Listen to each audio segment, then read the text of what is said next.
안녕하십니까. 법률정보쇼 최광석 변호사입니다. 오늘은 그 전세 사기 사건에 어떤 유형이 있는지 또 예방 대책은 무엇인지 하는 부분을 좀 이야기 나눠보겠습니다. 집 주인이 아닌 사람이 마치 집 주인인 것처럼 이렇게 속여서 임대차 보증금을 가로채서 도망가는 그 이른바 그 전세 사기 사건이 의외로 자주 발생하고 있습니다. 이런 그 사기 수법 그리고 예방책 이런 부분이 좀 숙지될 필요가 있는데요. 우선 그 수법 자체는 그 의외로 매우 단순합니다. 집주인 그 행세를 하기 위해서는 집을 그 점유하고 차지하고 또 집주인의 신분증을 갖고 있고 하는 그런 두 가지 요건이 필요한데요.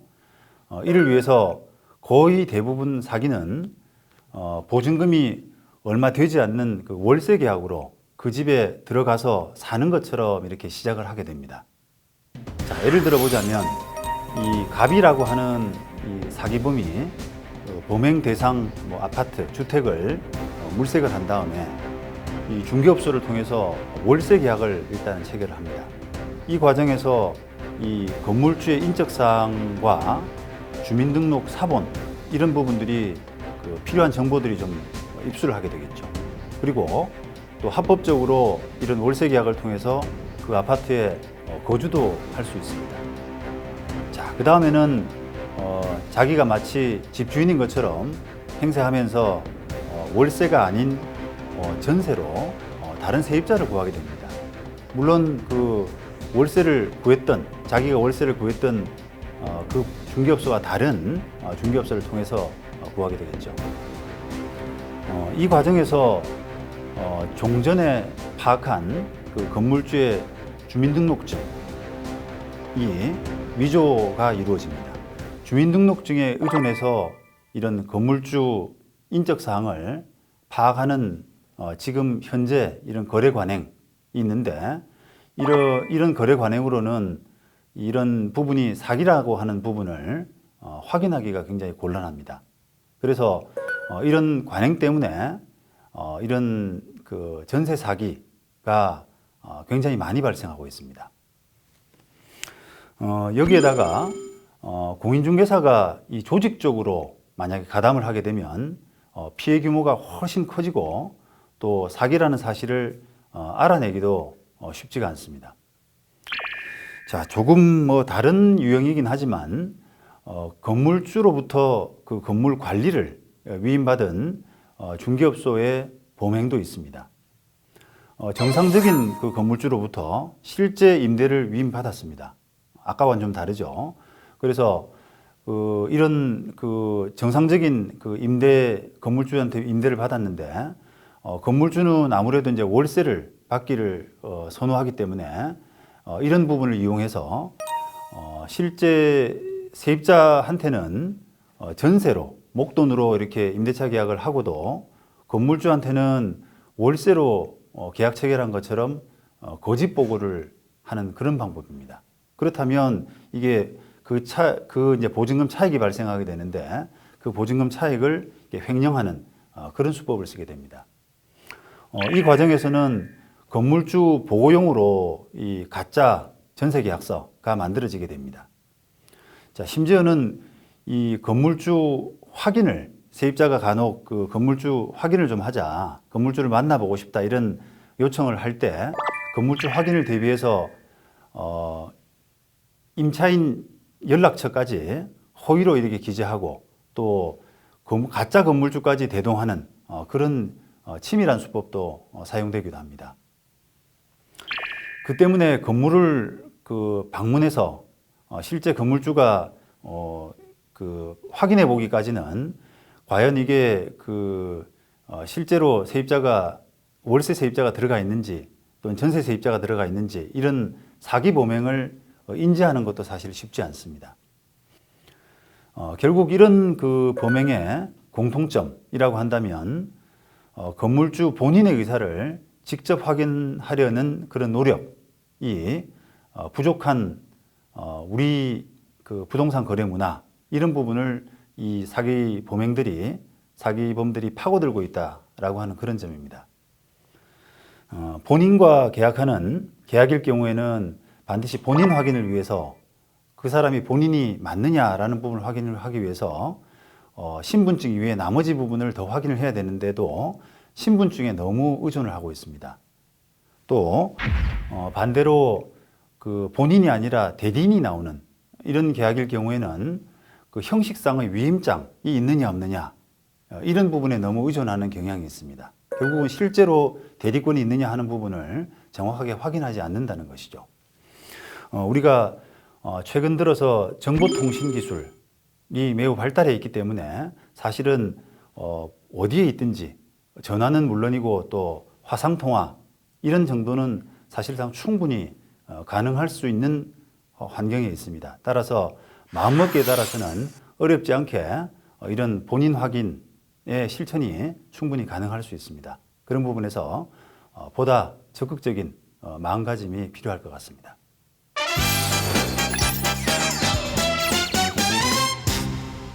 네, 오늘 이야기 나눈 그 전세 사기 사건의 유형 그리고 예방 대책에 대해서 키포인트는 전세 사기 예방을 위해서 반드시 건물주 본인인지 여부 그리고 본인의 의사 확인을 보다 좀 적극적으로 할 필요가 있다는 것입니다.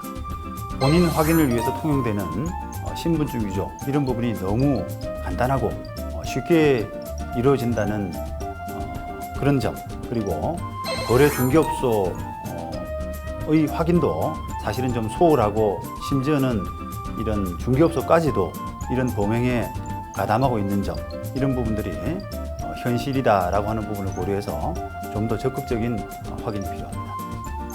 지금까지 법률정보쇼 최광석 변호사였습니다. 감사합니다.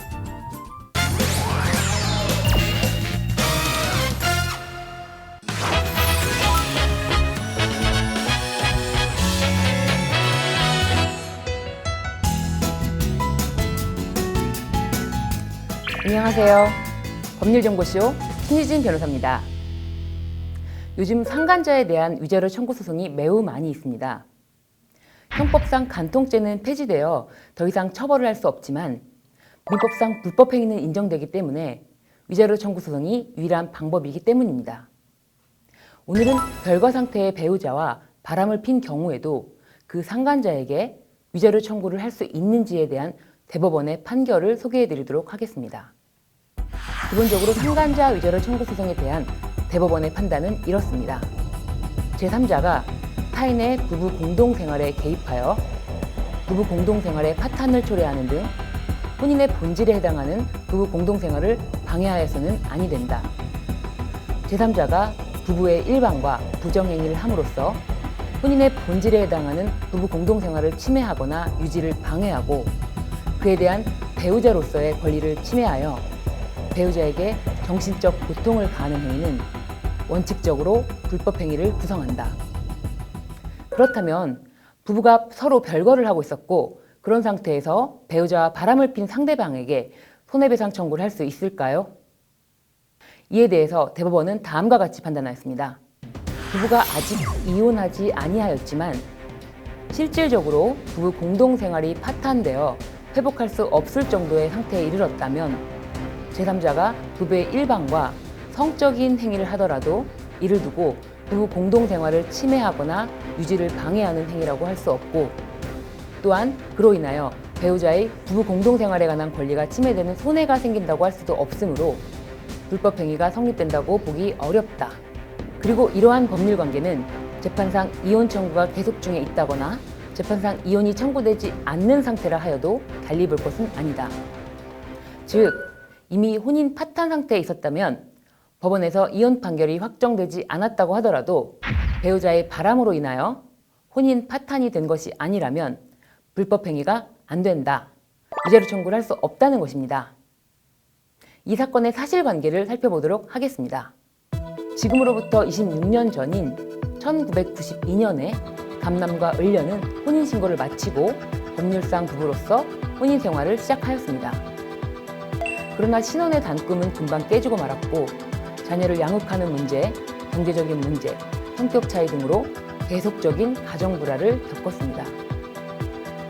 어느 날 부부싸움으로 인한 말다툼 끝에 남편은 아내로부터 우리는 부부가 아니다 라는 말을 듣고 2004년 2월경 가출을 하였습니다.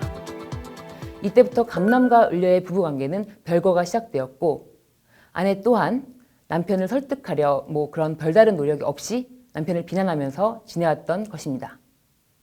결국 감남은 2008년 4월에 을려를 상대로 이혼 청구의 소를 제기하여 2008년 9월에 이혼 판결이 선고되었는데요. 이에 을려는 이혼 판결에 대하여 항소하였고 2008년 11월 감남을 상대로 이혼 청구의 반소를 제기하기에 이르렀습니다. 그 항소심에서 2010년 6월 본소 및 반소에 의해서 감남과 을려는 이혼하고 본소 및 반소의 위자료 청구를 모두 기각한다는 내용의 판결이 선고되었습니다. 을려는 대법원에 상고하였으나 2010년 9월 30일 이에 대한 상고가 기각됨으로써 그대로 확정된 사건이 있었습니다. 한편 을려는 남편이 이혼 소송이 확정되기도 전에 상간자와 부정행위를 하였다고 하여 K씨를 상대로 상간자 위자료 청구 소송을 제기하였던 것입니다. 즉 남편 감남은 2006년 봄 무렵 등산 모임을 통해서 K씨를 알게 되어 연락을 주고받고 금전 거래를 하는 등 친밀하게 지내왔습니다. 이때는 아직 감남이 이혼 청구를 하기도 전입니다. 그런데 이혼 소송이 항소심에 계속되던 중 2009년 1월 밤 늦은 시간에 법적인 아내 을려가 감남의 집을 찾아와서 문을 두드리던 그때 감남의 집에서 감남과 K씨가 애무를 하는 등 신체적인 접촉이 있었던 것입니다. 법적으로 아내였던 을려는 도저히 참을 수 없다고 생각하였고 K씨를 상대로 상간자 위자료 청구 소송을 제기하게 된 것입니다. 이에 대해서 1심 법원은 K씨에게 손해배상 책임이 있다고 인정하였는데요. 그 원인은 아무리 성적 행위로 인하여 혼인관계가 파탄된 것이 아니라고 하더라도 배우자가 있다는 사실을 알면서 성적 행위를 한 것은 불법 행위를 구성한다고 보아 아내 을려의 정신적 손해를 배상하라고 하였는데요. 대법원에서 원심 판결을 뒤집는 결과가 나온 것입니다. 이 사건 성적 행위 당시 제1심 이혼 판결이 확정되지 아니하였다고 하더라도 이 사건 성적 행위가 원고와 감남 사이의 부부 공동생활을 침해하거나 방해하였다고 볼 수 없고 또한 그로 인하여 원고의 부부 공동생활에 관한 권리가 침해되는 손해가 생긴다고 할 수도 없으므로 이 사건 성적 행위가 원고에 대하여 불법 행위를 구성한다고 보기 어렵다. 그럼에도 이와 달리 원심은 피고가 감남이 원고의 배우자라는 사실을 알았다는 사정만으로 이 사건 성적 행위가 불법 행위에 해당한다고 판단하였으므로 이러한 원심의 판단에는 부부 공동생활에 따른 성적 성실 의무에 관한 법리 및 부부 공동생활이 파탄에 이른 상태에서의 부부의 일방과 제3자의 성적 행위로 인한 불법 행위 성립에 관한 법리 등을 오해하여 판결에 영향을 미친 위법이 있다라고 판단을 한 것입니다.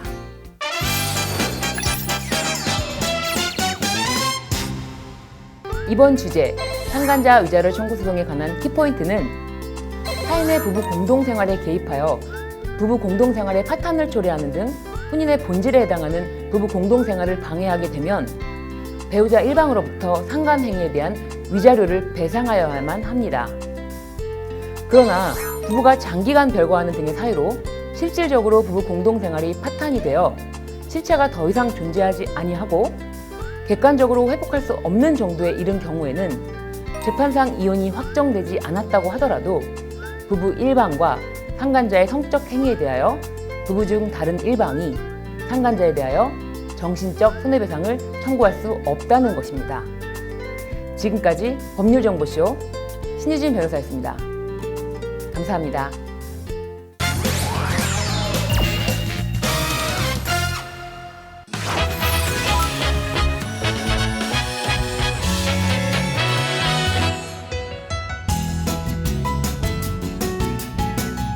안녕하세요. 법률정보쇼 주창훈 변호사입니다. 이번 주제는 양육비 미지급입니다. 가족, 친지, 동료들로부터 축하를 받으며 인생의 동반자가 됨을 서약하고 결혼을 하여 자녀를 낳고 양육을 해온 부부가 이혼을 한다는 것은 그 자체로 견딜 수 없는 아픔입니다. 하지만 이혼을 했다고 해서 모든 일이 끝난 것은 아닙니다. 부부 사이에 자녀가 있다면 이혼 후에도 양육비와 면접교섭 등에 관한 문제가 지속적으로 발생합니다. 자녀의 양육에 소요되는 비용은 부부가 공동으로 부담하는 것이 원칙입니다. 따라서 협의 이혼이든 재판상 이혼이든 이혼을 할 경우 비양육자가 실제 자녀를 양육하는 양육자에게 자녀가 성인이 될 때까지 지급할 비용, 즉 양육비를 정하여야 합니다.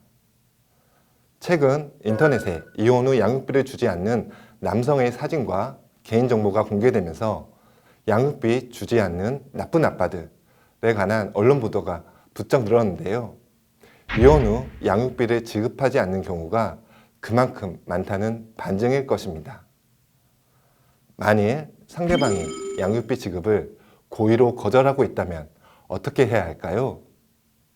가사소송법에서는 양육비 지급을 강제하기 위해 여러 제도를 규정하고 있는데요. 오늘은 이러한 규정을 소개해 드리도록 하겠습니다. 우선 양육비 직접 지급 명령에 관해 설명드리겠습니다. 가사소송법 제63조의 2에서 규정하고 있는 양육비 직접 지급 명령은 양육비를 정기적으로 지급할 의무가 있는 사람이 정당한 사유 없이 2회 이상 양육비를 지급하지 않는 경우에 양육비 채무자가 근무하는 고용주로부터 직접 양육비를 지급받는 제도입니다. 신청 요건도 간단해서 양육비 채무자가 직장에 다니고 있고 2회 이상 양육비를 지급받지 못했다는 사실만 증명하면 됩니다. 양육비 지급 명령을 신청하면 가정법원에서 보름 정도의 서류 심사를 거쳐 양육비 직접 지급 명령을 내립니다. 그러면 그 다음부터 양육비 채무자가 지급받을 급여 중 양육비에 해당하는 금원이 양육자에게 직접 지급됩니다. 하지만 양육비 채무자가 개인사업자이거나 직업이 없다면 사용할 수 없는 제도입니다. 다음으로 가사소송법 제63조의 3에서 규정하고 있는 담보 제공 및 일시금 지급 명령에 대해 소개해 드리겠습니다. 가정법원은 양육비를 정기적으로 지급하게 하는 경우 그 이행을 확보하기 위하여 또는 양육비 채무자가 정당한 사유 없이 그 이행을 하지 않는 경우에 양육비 채무자에게 상당한 담보의 제공을 명할 수 있습니다. 법원에 담보 제공 명령이 있음에도 양육비 채무자가 정당한 이유 없이 담보 제공 명령에 위반할 경우 1천만 원 이하의 과태료에 처해질 수 있습니다. 나아가 양육비 채무자가 담보 제공 명령을 이행하지 않으면 양육비 채권자는 양육비의 전부 또는 일부를 일시금으로 지급할 것을 신청할 수 있습니다.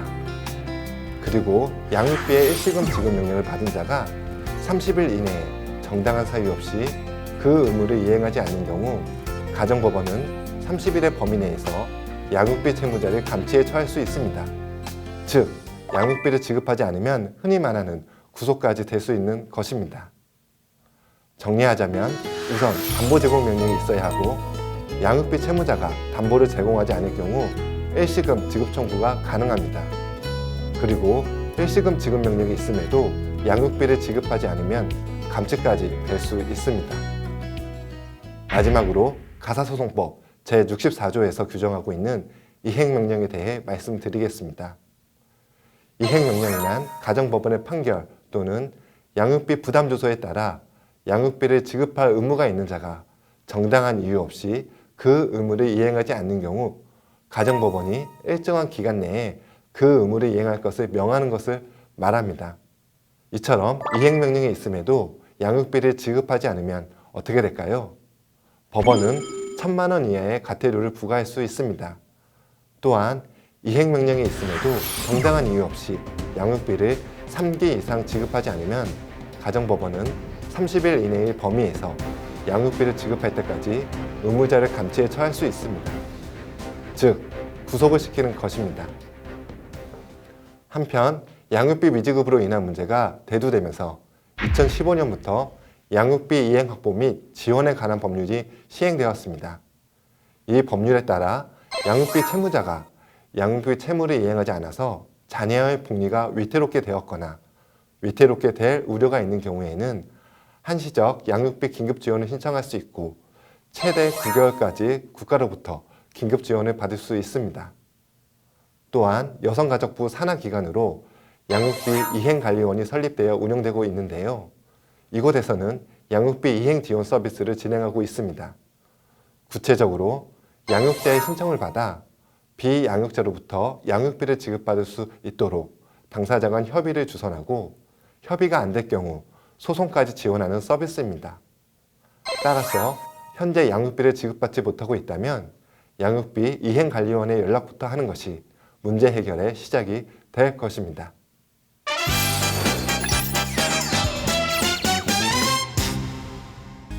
이번 주제 양육비 미지급에 관한 키포인트는 가사소송법에서 양육비 지급을 강제하기 위해 양육비 직접 지급 명령, 담보 제공 및 일시금 지급 명령 등 다양한 규정을 두고 있으므로 이러한 제도를 활용하면 신속히 양육비를 지급받을 수 있습니다.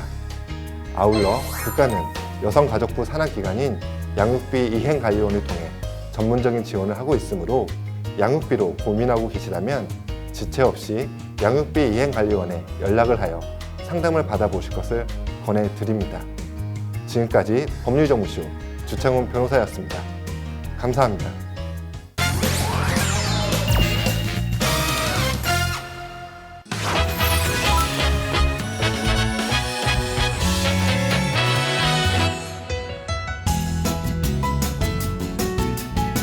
안녕하세요. 법률정보쇼 송윤 변호사입니다.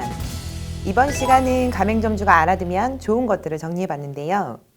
가맹점주는 본사의 직원이 아닌 독립된 사업자이기 때문에 임대료와 최저임금의 인상, 그리고 본사에 대한 로열티 지급 등 고민거리가 산적해 있습니다. 물론 가맹본부는 가맹점주의 매출이 높아지면 함께 이익이 높아져 외부적으로는 동반 상생하는 관계에 있으면서도 내부적으로는 서로의 대립된 이익을 추구해야 하는 이중적인 지위에 있기 때문에 가맹점주들 또한 자기의 권리를 잘 챙기셔야겠습니다. 그래서 이번 시간에는 가맹본부의 선택과 가맹계약 체결 시 유의사항, 그리고 상권 분석, 그리고 가맹계약의 갱신, 가맹점주 협의의 순으로 알려드리겠습니다. 우선 가맹본부를 선택하시려면 선택하려는 가맹본부가 재정이 튼튼하고 업력이 오래되었는지, 그리고 아이템의 진입 장벽이 높은지, 안정적인 상품 공급 시스템을 갖추고 있는지, 점주와의 분쟁은 없는지 등 살펴보시는 게 좋은데요. 점주와의 분쟁은 인근 가맹점에 방문하시거나 정보공개서상 공정거래위원회로부터 시정명령 등을 받은 사실이 있는지 여부를 체크해 보시면 좋습니다. 또 물류 마진 등에 따라서 매출에서 식자재가 차지하는 비율, 수익 구조에 대한 분석도 필요한데요. 보통 식자재가 차지하는 비율은 30%에서 35%가 적정합니다. 본사로부터 필수적으로 구입하는 제품의 비율만이 아니라 직접 사입하는 부자재에 대한 비중도 고려하셔야 됩니다. 또 유사 동종 가맹본부들의 정보공개서와 예상 매출액 산정서를 통해서 창업비용과 면적당 평균 매출, 그리고 광고 판촉비가 어느 정도 소요가 되는지, 가맹점 수는 얼마나 많은지, 패전 비율은 어떤지, 또 본부가 지원하는 내용 등에 대해서 비교 분석하시길 추천합니다. 우리나라의 가맹본부는 90%는 영세하다고 보시면 되는데요. 가맹점이 30개도 되지 않았다면 계약 체결 시에는 주의하셔야 됩니다. 다음으로 가맹본부를 선택하셨다면 계약 체결 14일 전에 정보공개서, 그리고 가맹계약서, 인근 가맹점 현황문서, 그리고 예상 매출액 산정서 4종을 챙기셔야 됩니다. 또 이런 예상 수익에 대해서 설명하는 사업 설명 자료나 PPT 등을 보관하셔야 되고요. 미팅 과정은 필히 녹음하시는 게 중요합니다. 영업팀장은 계약 체결 당시에는 직원으로 있을 수 있지만 분쟁이 생겼을 당시에는 이미 퇴사하고 없는 경우들이 있기 때문에 미팅 과정에 녹음이 필요합니다. 또 초기 가맹금, 보증금이나 가입비, 교육비는 본사에 입금하시면 안 되고요. 은행 등 예치기관에 예치하셔야 됩니다. 또 가맹계약서 상에 부당히 과도한 위약금과 위약벌 조항이 없는지 살펴보시고요. 해당 조항이 있다면 어떠한 경우에 이런 것을 지급해야 되는지 명확히 설명을 요청하셔야 됩니다. 또 신생 가맹본부는 가입비나 교육비 등을 면제해 주는 곳이 많다는 점도 기억해 두시면 좋을 것 같습니다. 다음으로 살펴볼 것은 상권 분석인데요. 실제 상권 분석이 가맹점 매출에 굉장히 중요한 영향이 있습니다. 따라서 본사가 제공하는 자료만 덜컥 믿으시면 안 되고요. 소상공인진흥공단이라든가 KB 상권 분석 시스템, 또 서울신용보증재단 등을 통해 점포 예정지 인근의 동종 업종의 수는 어떻게 되는지, 매출이 어느 정도인지, 이용 고객 현황이 어떠신지를 확인하셔야 됩니다. 물론 주변의 공인중개사 사무소를 방문해서 조언을 구하시는 것도 추천드립니다. 또 권리금을 지급할 때는 시설 인수 여부에 따른 차이는 있겠지만 보통 프랜차이즈는 인테리어를 새롭게 해야 되기 때문에 전 임차인의 1년치 순수익이 넘지 않는 금액으로 책정을 하시는 게 좋고요. 기존 가맹점주라면 기존 가맹점주의 매장을 인수하시는 경우라면 포스기를 통해서 1년치 매출을 확인하시고 가맹금을 지급할지 여부 또는 그 금액을 절충하셔야 합니다. 또 임대차 계약할 때 1년으로 하는 게 좋을지 5년 등 장기로 하는 게 좋을지 질문을 종종 받는데요. 우리나라의 자영업자의 1년 내 폐점률이 굉장히 높습니다. 이런 통계에 비춰봤을 때 최초 계약은 1년으로 하셔서 추후 폐점하게 될 경우에도 보증금이라도 지킬 수 있도록 하시고요. 1년이 지나도 대부분은 묵시적 갱신되는 경우가 많기 때문에 1년으로 한다라고 해서 크게 문제되실 건 없습니다. 혹여나 매년 차임을 높게 올리는 것이 걱정이 되신다면 최초 임대차 계약 기간 만료 한 2, 3개월 전에 운영 상황에 맞춰서 계약 기간을 늘리는 재계약을 하시기를 추천합니다. 다음으로 살펴볼 것은 가맹계약의 갱신인데요. 가맹점주는 특별한 사정이 없는 한 10년간 계약을 갱신할 권리가 있습니다. 본사에 부당한 처사가 있더라도 초기 투자자본 회수를 위해서 부득이 가맹계약을 갱신해야 된다면 계약 기간 중 로열티나 상품 대금 등이 연체되지 않도록 주의하셔야 합니다. 또 가맹계약은 임대차 계약 기간과 동일하게 해두시는 것이 좋습니다. 세 번째로 볼 것은 가맹점주 협의인데요. 가맹점주들끼리 정보 교류의 장인 가맹점주 협의회를 구성하시는 것이 좋습니다. 현재 국회에 계류된 가맹점 사업자단체 신고제와 협의회가 협의를 요청할 경우 본사가 이에 응할 의무가 발생되는 개정법이 통과된다면 그 지위는 더욱 탄탄하게 될 것으로 보입니다. 네, 이어서 설명드릴 내용은 거래상 지위 남용, 즉 가맹점주 협의회 구성을 이유로 불이익을 제공했다가 공정거래위원회로부터 처분을 받은 피사 A땅 사례인데요. 네, 주식회사 A땅은 2015년 3월경 피사 A땅 가맹점주 협의회 설립을 주도했다는 이유로 일부 가맹점을 집중관리 매장으로 분류하고 15년 3월부터 5월까지 약 2개월 동안 이들 가맹점의 위생 점검 등의 명목으로 각각 12회, 9회에 걸쳐 이례적인 매장 점검을 실시했습니다. 그리고 이를 통해 적발했던 일부 계약 미준수 등을 내세워서 가맹 계약을 종료시켰는데요. 1차적으로 점주단체 활동을 주도했던 가맹점을 관리 매장으로 편입한 후 집중적인 매장 점검 실시라는 불이익을, 2차적으로는 매장 점검을 통해 계약 미준수라는 이유로 거래 단절이라는 불이익을 준 위법 행위를 했습니다. 이에 대해 공정거래위원회는 현행 가맹사업법 제14조의 2항은 가맹본부가 가맹점 사업자 단체 구성과 가입 그리고 활동을 이유로 가맹점 사업자 단체에게 불이익을 주는 행위를 금지하고 있는데 이를 위반했다라고 봤고요. 과징금 5억 원의 시정명령이 내려졌습니다.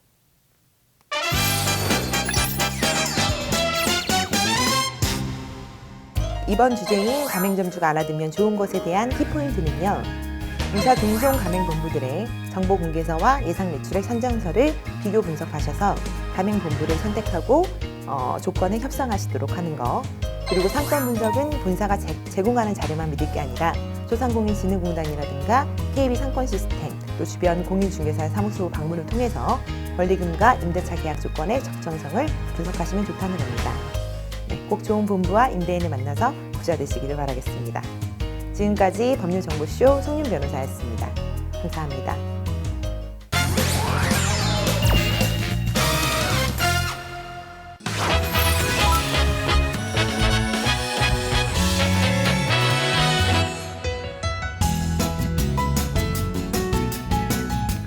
안녕하세요. 법률정보쇼 조원익 변호사입니다. 지금까지 도시관리 계획 중 용도지역, 용도지구, 용도구역, 기반시설까지 다루었습니다. 오늘 이 시간은 도시지역 개발과 관련이 깊은 지구 단위 계획에 대해 살펴보겠습니다. 지구 단위 계획이란 무엇이냐면 도시계획 수립 대상 지역의 일부에 대하여 토지의 이용을 합리화하고 그 기능을 증진시키며 미관을 개선하고 양호한 환경을 확보하며 그 지역을 체계적, 계획적으로 관리하기 위하여 수립하는 도시관리 계획을 말합니다. 지구 단위 계획을 수립할 때에는 첫째, 도시의 정비, 관리, 보전, 개발 등 지구 단위 계획 구역의 지정 목적. 둘째, 주거, 산업, 유통, 관광, 휴양, 복합 등의 지구 단위 계획 구역의 중심 기능. 셋째, 해당 용도 지역의 특성. 넷째, 지역 공동체 활성화 또는 안전하고 지속 가능한 생활권의 조성 또는 토지 이용 계획과 건축 계획의 조화 등을 고려하여야 합니다. 지구 단위 계획이 다른 도시 관리 계획과 무엇이 다를까요? 지금까지 설명해드린 도시계획은 다소 광범위한 영역을 다루고 있습니다. 그 범위가 행정구역 전체에 미치고 용도 지역, 용도 지구 등의 토지 이용 계획과 기반 시설의 정비 등에 중점을 두고 있지요. 범위가 넓고 다소 평면적인 관점에서 세워진 도시관리 계획입니다. 다른 비교 대상인 건축계획은 그 범위가 특정 필지에만 미치고 건축 행위에 대한 입체적 시설 계획에만 중점을 두고 있습니다. 그래서 좁은 범위에서의 입체적인 부분을 건축계획을 통해 다루고 있습니다. 그런데 지구 단위 계획은 앞서 말씀드린 용도 지역, 건축 계획의 중간적인 성격으로서 주변의 수개에서 수십 개의 필지를 묶어서 한 단위로 설정하고 그 범위 내에서 특정한 목적을 세워서 그 목적에 부합하는 입체적인 개발 행위를 유도하는 측면이 있습니다. 자, 그러면 저희가 말만 하면 어려우니까 한번 실제 사례를 살펴볼까 합니다. 여기 그림을 보시면은요, 여기는 서울 마포구에 있는 상수역 인근 지역입니다. 요즘은 홍대 인근 지역으로서 많은 상점가가 밀집해 있고 유동인구가 많아서 소위 뜨는 동네인데요. 제가 간단히 설명드린 지구 단위 계획이 이곳에도 설정되어 있습니다. 지금 제가 함께 보시는 그림은 지적 편집도를 통해서 확인하실 수 있는 부분입니다. 요즘에는 자주 이용하시는 포털 사이트에 지도 정보란이 있는데요. 거기에서 지적 편집도 기능을 켜시면 보실 수 있습니다. 시청자 여러분이 관심 있는 지역에 개발 사업이 진행되는지 여부를 가늠할 수 있는 참고 자료로 활용할 수 있겠습니다. 그 다음 그림을 보시면은요, 실제로 서울특별시 고시로 되어 있는 지구 단위 계획 결정 조서입니다. 해당 조서를 보면 이 지역에 2008년 8월 7일부터 이 사항이 결정된 것을 확인할 수 있습니다. 해당 조서에는 결정 도서가 첨부되어 있는데 결정 도서에 지구 단위 계획 구역 결정 이유가 나와 있습니다. 결정 도서를 같이 보시면요. 이곳은 상수 역세권으로서 합정 균형 발전 촉진 지구, 주택 재개발 사업 등 많은 변화가 예상되어 배후 주거지에 대한 생활권 기능을 강화하고 체계적 정비를 위해 제1종 지구 단위 계획 구역으로 결정되었다고 합니다. 지구 단위 계획 구역이 설정되어 있으면 해당 지역의 개발 행위가 예정되어 있거나 앞으로 곧 이루어질 가능성이 높다는 의미로 이해하셔도 좋습니다. 다만 실제 개발 행위가 이루어지는 것은 아니므로 관할 지방자치단체의 도시계획 담당 부서에 문의하시는 것이 좋습니다. 지금까지 살펴본 지구 단위 계획의 지정은 누가 할까요? 그 지정은 국토교통부 장관, 시도지사, 시장 또는 군수가 하도록 되어 있습니다. 따라서 앞서 살펴본 상수역 역세권 지구 단위 구역은 서울 지역에 있는데요. 그러한 이유로 서울특별시장이 지정권자입니다. 지역별 특성을 고려할 때 지구 단위 계획의 목적은 조금씩 다른데요. 그 목적을 알아야 지적도 상에 지구 단위 계획을 보고 개발이 필요해서 지구 단위 계획을 수립한 것인지 아니면 시가지 보전을 위해서인지 등을 가늠할 수 있을 것 같습니다.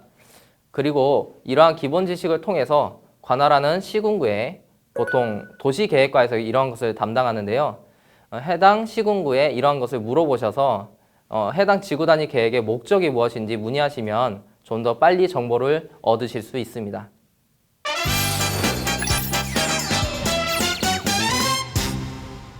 지금까지 지구 단위 계획의 개념과 실제 사례를 살펴보았는데요. 오늘의 키포인트는 첫째, 지구 단위 계획이란 토지 이용을 합리화, 기능 증진, 미관 개선 등을 통해 해당 지역을 체계적으로 관리하기 위한 도시관리 계획이다. 둘째, 지구단위 계획은 도시 전체 지역이 아니라 특정 지역의 관리 목적에 따라 수개의 필지를 한 단위로 설정하여 입체적으로 개발하기 위한 계획이다. 셋째, 지구단위 계획은 인터넷에 있는 지적 편집도 사이트를 통해서 확인하실 수 있다입니다. 오늘은 간단히 살펴보았습니다. 앞으로도 지구단위 계획에 대해서 좀 더 살펴보겠습니다. 지금까지 법률정보쇼 조원익 변호사였습니다. 감사합니다.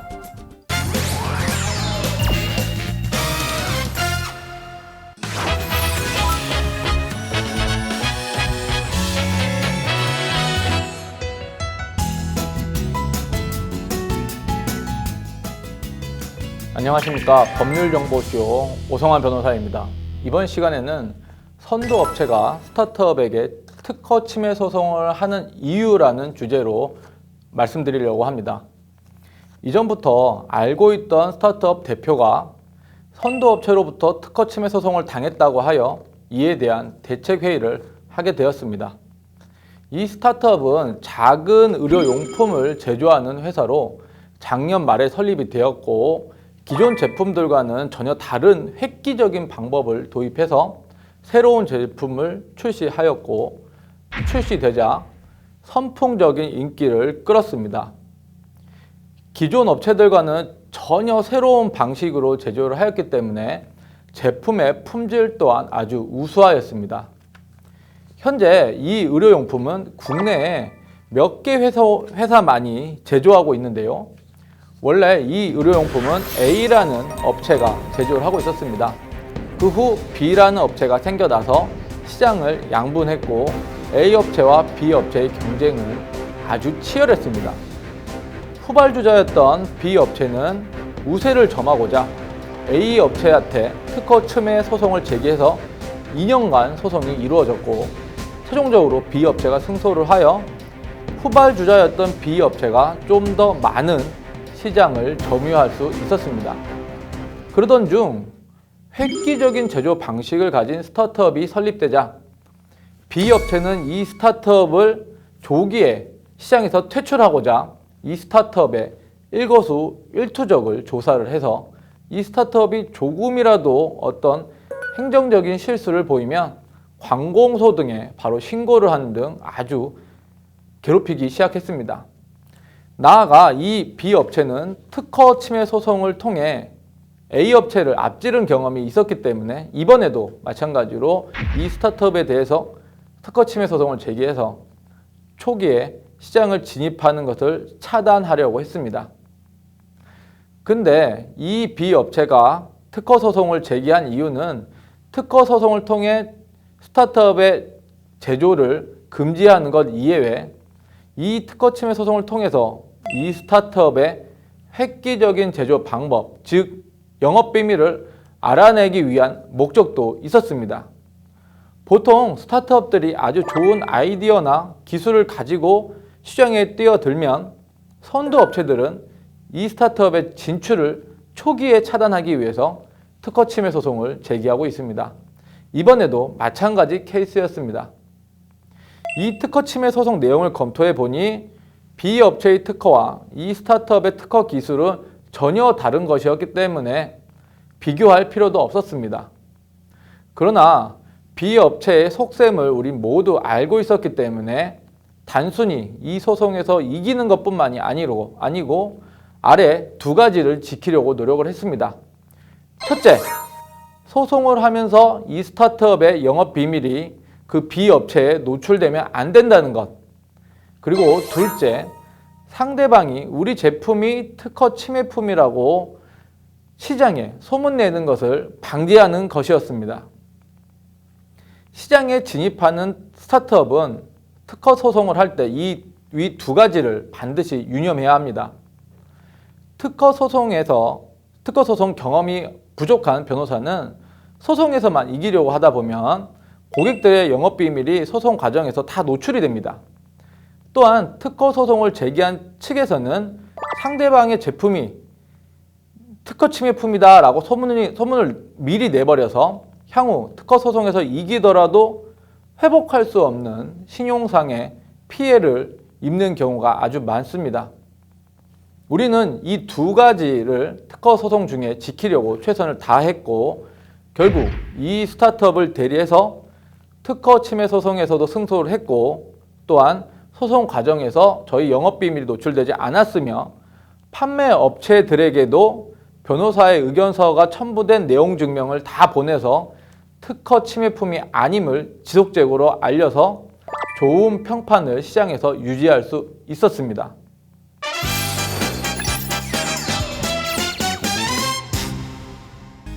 이번 주제 선도업체가 스타트업에게 특허 침해 소송을 하는 이유에 대한 키포인트는 경쟁업체가 공경에 처하게 하기 위해서 무분별한 특허 침해 소송을 제기하는 경우 등이 있으므로 특허 침해 소송을 방어할 때는 소송 과정에서 자신들의 영업비밀이 상대방에게 노출되는 것을 조심해야 하며 특허 소송이 확정되기 전에 자신의 제품이 특허 침해품이라고 업계에 소문이 나서 신용이 훼손될 수 있으므로 이를 방지해야 한다는 것입니다.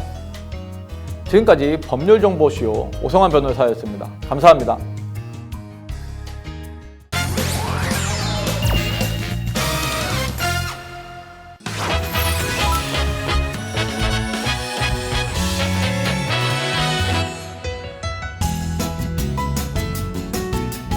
안녕하세요. 법률정보쇼 곽난주 변호사입니다. 이번 시간에는 여러분과 위증죄에 대해서 알아보도록 하겠습니다. 형법 제152조 제1항은 법률에 의하여 선서한 증인이 허위의 진술을 한 때에는 5년 이하의 징역 또는 1,000만 원 이하의 벌금에 처한다고 규정하고 있습니다. 그럼 위증죄의 구성 요건에 대해서 구체적으로 살펴보겠습니다. 먼저 위증죄는 선서한 증인이 허위 진술을 했을 때만 문제가 됩니다. 여기에서 선서란 법에 정한 절차에 따라 유효한 선서를 한 경우를 의미합니다. 형사소송법 제156조에는 증인에게는 신문 전에 선서하게 하여야 한다고 규정되어 있고요. 민사소송법 제319조에도 재판장은 증인에게 신문에 앞서 선서를 하게 하여야 한다고 규정하고 있습니다. 민사재판이나 형사재판에서 증인신문 전에 재판장이 증인에게 선서를 시키는 것은 모두 이러한 법률의 근거를 두고 있는 겁니다. 또한 국회에서의 증언, 감정 등에 관한 법률 제14조 역시 선서한 증인 또는 감정인이 허위 진술을 한 경우에는 처벌하도록 규정하고 있습니다. 다만 이 죄는 국회에 고발이 있어야 수사할 수 있는 친고죄입니다. 또한 증언을 거부할 수 있는 사람이 있습니다. 형사소송법에 의하면 피고인의 친족이나 친족 관계에 있었던 자 또는 법정 대리인 등은 증언을 거부할 수 있다고 규정하고 있고요. 또 의사나 변호사 등이 증거와 관련해서 알게 된 타인의 비밀에 대해서 증언을 거부할 수 있다고 기재하고 있습니다. 이렇게 증언을 거부할 수 있는 사람들이라도 증언 거부권을 포기하고 선서한 후에 허위 증언을 한 경우에는 역시 위증죄로 처벌받게 됩니다. 다만 증언 거부권이 있는 사람에 대해서는 판사가 신문 전에 증언을 거부할 수 있음을 설명해야 합니다. 그렇다면 만약 판사가 사전에 이런 설명을 하지 않았다면 어떻게 될까요?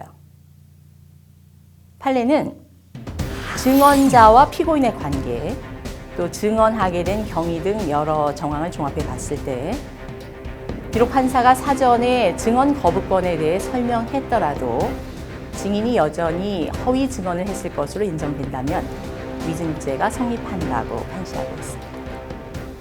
다음은 허위 진술이 무엇인지 알아보겠습니다. 위증죄의 핵심 요건은 허위 진술, 즉 거짓말을 했다는 것이죠. 증인은 자기가 직접 경험했거나 간접적으로 들어서 아는 것에 대해 그냥 사실대로 말해야 합니다. 따라서 아예 없는 일을 만들어서 거짓말을 하거나 또는 남에게 들어서 아는 내용을 마치 자기가 직접 목격한 것처럼 말을 했다면 위증죄에 해당합니다. 만약 오래전 일이라 기억이 명확하지 않아서 본의 아니게 잘못된 사실을 말한 경우에는 어떻게 될까요? 이 증인은 객관적인 진실을 말해야 하는 것이 아니고 자신이 경험하여 기억하고 있는 내용만 말하면 됩니다. 따라서 만약 오래전 일이라 기억이 명확하지 않다거나 또는 착각 때문에 잘못된 사실을 증언했다면 문제가 된 그 단편적인 구절에 구애될 것이 아니라 증언 전체의 취지를 살펴서 위증의 고의가 있었는지 여부를 판단해야 한다는 것이 판례의 태도입니다.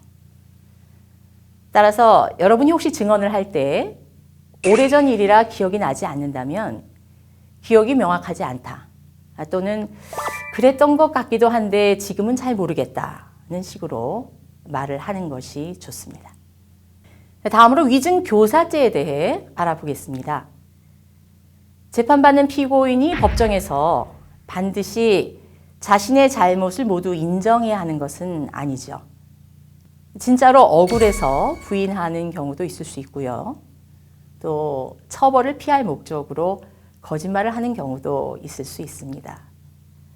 따라서 피고인이 설령 거짓말을 하더라도 판사는 증거를 통해서 피고인이 거짓말을 하는 것으로 판단한다면 그에 상응하는 형벌을 선고하면 되는 것이지 거짓말 자체를 문제 삼아 처벌할 수는 없습니다. 그렇지만 만약 피고인이 타인을 교사해서 위증을 하게 한 경우에는 어떻게 할까요? 피고인은 거짓말을 할 자유가 있기 때문에 타인에게 위증하도록 시켰다고 해서 이를 교사죄로 처벌할 수는 없다고 주장하는 견해도 있습니다.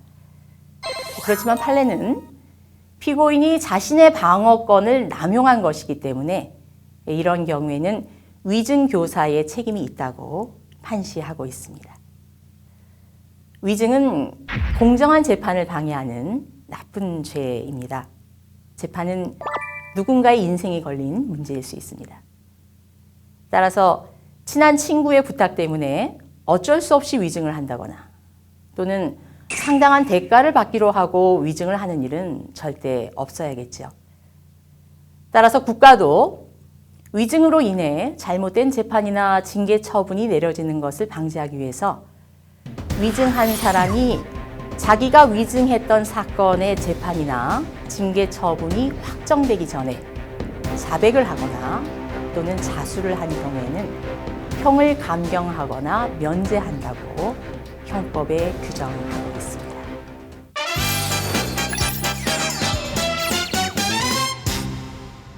이번 주제의 키포인트는 위증죄는 법률에 의하여 선서한 증인이 허위의 진술을 한 때에 성립한다는 것입니다.